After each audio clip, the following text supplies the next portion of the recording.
Yusek, babalikan ko lang yung yung naging foreign trip sa Canada, yung na-experience nyo doon sa Canada. Kasi may mga nababasa sa social media na meron allegedly mga efforts na i-deport daw yung mga na-involved doon sa tawagin na lang nating nag-confront sa inyo. Ah, naka base doon sa pakikipag-ugnayan sa DFA kung meron man, totoo po ba yung magkakaroon ng deportation dito sa mga involved? Nung nangyari po kasi ito, hindi po ako nagsumbong. Hindi ko po agad ito pinaalam. Dahil wala po sana akong balak na palakihin. Pero nung dumating kami sa PhilCom, mas marami pang kumalat na mga balita na hindi namin alam na kumalat na pala yung video. So doon lang namin nalaman na talagang balak or parang may agenda sila na ito ay ipakalat. So dahil dyan, mas nakita ng iba nating mga kababayan yung mga ginawa nila na hindi maganda habang kami ay nagtatrabaho sa bansang Canada.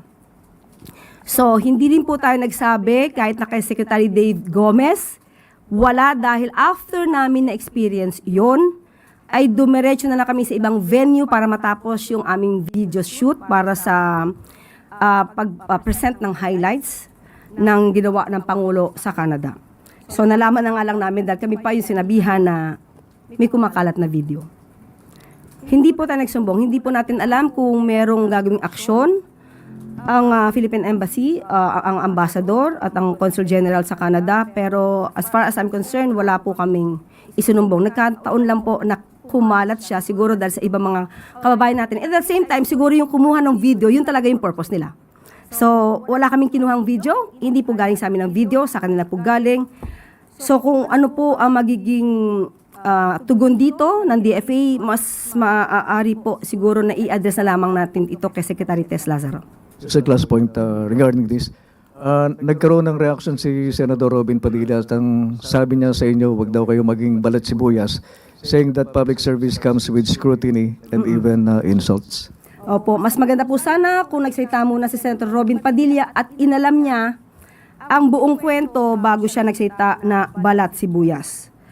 Unang-una, katulad na sinabi ko kanina, hindi po kami ang nagpakalat ng video. Wala po kaming balak na ito ay palakihin. Pero lumalabas na sila, yung malamang yung sino ang nangharas o gumawa ng ganito sa amin sa Canada, sila yung nagpakalat ng video para sa kanilang content na i-spread nila sa kanilang mga kaalyado o sa mga trolls. At pangalawa, hindi kami, never kaming kumuha sa video, makikita niyo po, may mga dala kaming papel dahil kami ay gagawa sana ng isang video shoot. At pangatlo, hindi kami nagsumbong. Hindi kami ang nagpaunang magpakalat nito. Nung nadudoon po ako kasamang MPC during dinner, sabi po sa akin ni Ivan Mayrina kung ako ay sasagot. Ang sabi ko, wag na lang palakihin, hindi na ako magbibigay ng anumang komento. Pero nabasa ko po kasi yung message ni Ivy. Tinatanong niya kung ano ang komento ko sa nangyari. So, since hindi naman ako makakasagot agad sa MPC sa Manila, so sabi ko ngayon kay Ivan, sige, sasagutin ko na lang, then kayo na lang ang mag-share sa MPC Manila. Yun lang po ang naging daan para sumagot ako, pero initially ayoko sanang sumagot.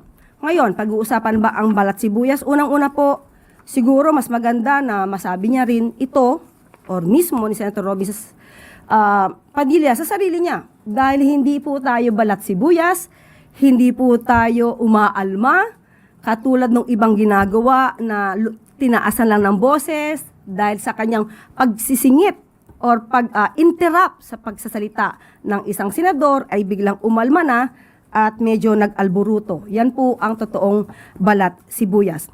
But at the same time, hindi to issue ng pagiging balat sibuyas. Issue ito ng mga Pilipino na nagpapakita ng kagaspangan ng ugali. Sinabi po natin na karapatan ng bawat isa ang freedom of expression.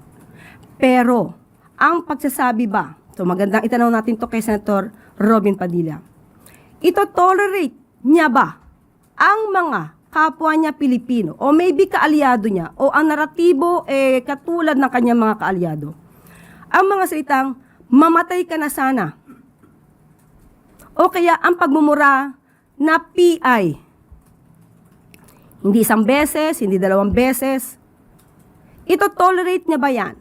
Kasi pag tinolerate natin yan, ang masasabi ng mga kabataan ngayon, tama lang palang magmura at magdasal ng kamatayan ng iba. Kaya ba, hindi niya man lang pinagsasabihan o hindi man lang niya inalarmahan ang Vice Presidente nung ito ay nagmura. Minura ng minura ang Pangulo natin at pinagbantaan pa ng buhay. Yan ba ay natotolerate ni Senator Robin Padilla para sabihin na balat sibuyas ang isang tao? At meron pa po akong nabasa, kung tama ang aking basa sa isang post ng SMNI News Online. Ito ang sinabi daw ni Senator Robin Padilla. Pinili natin ang trabahong ito, kaya tanggapin natin lahat ang pag-aalipusta. Dahil ang bayan ay ibiningit na natin sa kawalan. So ulitin po natin, ang pag-aalipusta ay normal pero hindi ang pagmumura at hindi ang pagdarasal ng kamatayan ng ibang tao. Hindi po yan maka-Pilipino, hindi po yan maka-Diyos at hindi po yan makabayan. At pakitanong na lang po, anong ibig niya sabihin na ang bayan ay ibiningit na natin sa kawalan? Hindi po natin matatanggap ang ganitong napaka-general na statement niya.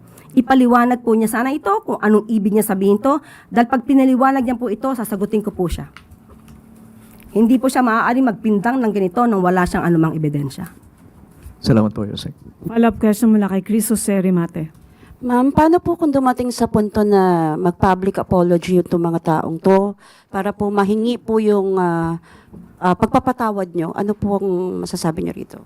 Wala po, hindi po naman ako nagtatanim ng sama ng loob. Ayoko lang po sanang magaya sila ng ibang mga kapwa natin Pilipino kasi may mga matataas na opisyal natin ngayon na nagto-tolerate sa mga kababayan natin at gina-justify pa yung ganitong klaseng ugali ng pagmumura at pagdalangin na mamatay ang isang tao.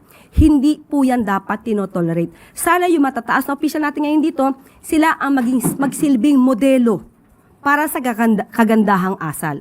Hindi sila yung nagsisilbing modelo para gayahin sila sa masamang ugali.